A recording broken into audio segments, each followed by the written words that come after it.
Everybody loves brownies, but I want to find out if Chat GPT can teach me how to make gluten-free brownies with almond flour.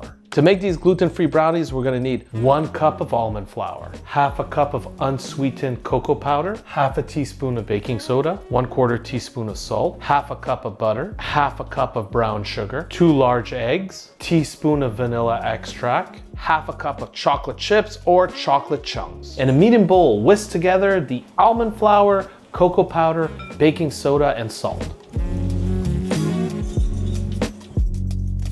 In another bowl, mix together the melted butter, sugar, eggs, and vanilla until it's smooth.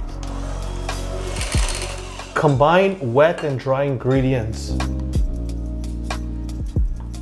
Now let's fold in the chocolate chips. ChatGPT doesn't explain exactly what is a prepared pan, but I'm gonna show you how I like to do it. Now spray your pan with some avocado oil. Now place your 2 pieces of parchment paper into the pan.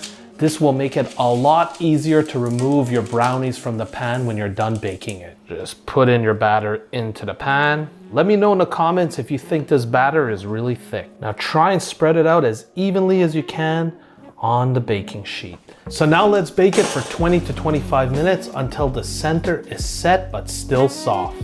Now before you pull out the brownies from the baking pan, let it sit there for about 10 minutes on a cooling rack. Personally, I find this gluten-free brownie looks like a chocolate cake. Now let's do a taste test. It's missing that delicious gooiness that I expect from a brownie. I guess I'll have to test some more gluten-free brownie recipes from ChatGPT. Let me know in the comments if you think this is a real gluten-free brownie or it's more like a chocolate cake.